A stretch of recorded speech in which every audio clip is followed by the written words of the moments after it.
ఇది కూడా చేస్తూ అది చేస్తే మంచి ఫలితాలు దక్కుతాయి. మరొక లైన్లో ఉన్నారు, మాట్లాడండి.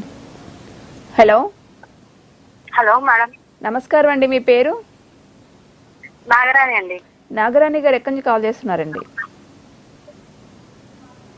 మేము బీరంగూడ పటాన్చెరు నుంచి అండి. పటాన్చెరు నుంచి మాట్లాడుతున్నారు. అమ్మ చెప్పండి, ఎవరి గురించి తెలుసుకోవాలి? నేను మా పాప గురించి కనుక్కుందామని కాల్ చేశాను. పాప పేరు, డేట్ ఆఫ్ బర్త్ తెలియచేయండి. పాప పేరు సాయి అక్షిత.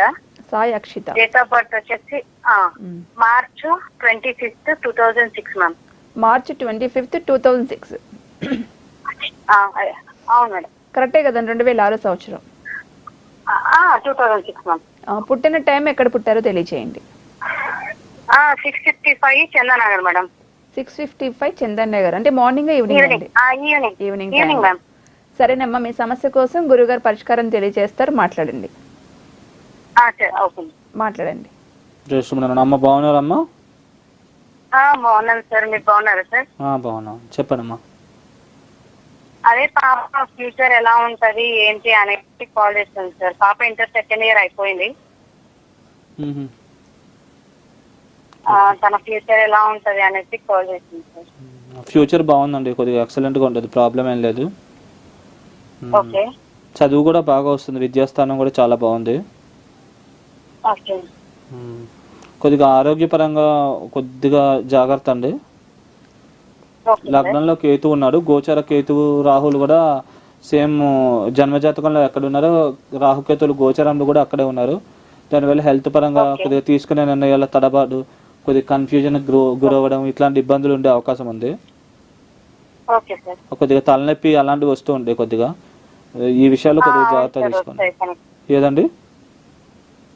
హెడేక్ అది అంటూ ఉంటారు సార్ అప్పుడప్పుడు. ఓకే, ఇప్పుడైతే అనుకూలమైన భుక్తి నడుస్తుందండి. మీ క్వశ్చన్ ఏంటి?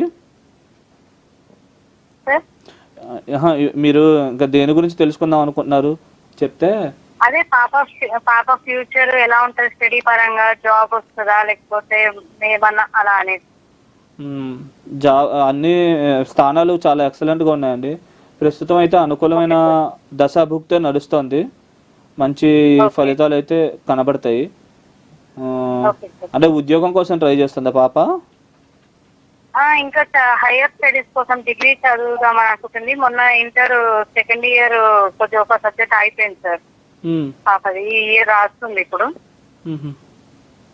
అయితే తర్వాత ఎలా ఉంటుందా అనేసి. బాగానే ఉంటుందిలేండి, ప్రాబ్లం ఏం లేదు. పాపకు ఒకటి మధ్య వేళకు ఒక నీలం పెట్టించి ఈ యొక్క నవగ్రహాల్లో ఈ యొక్క శుక్రుడికి సంబంధించింది, బుధుడికి సంబంధించిన స్తోత్రాలు కానీ లేకపోతే శ్లోకాలు కానీ అట్లాంటివి ఏమన్నా చదువుకోమని చెప్పండి. చదువుకుంటే కొద్దిగా ఇంప్రూవ్మెంట్ అది బాగుంటుంది. అవి చేయండి, చేస్తే ఇంప్రూవ్మెంట్ ఉంటుంది. అదే లక్ష్మీ స్తోత్రము, సరస్వతి స్తోత్రము, హైగ్రహ స్తోత్రము ఇట్లాంటివి కూడా బాగా హెల్ప్ చేస్తాయి. ఇది చేసుకోండి, బాగుంటుంది. ఓకేనమ్మా? సరేనమ్మా, విన్నారు కదా, మీ పాప గురించి అడిగారు. గురుగారు చక్కటి పరిష్కారాలు తెలియజేశారు. గురుగారు చెప్పాడు పాటించండి, మంచిగా ఉంటుంది.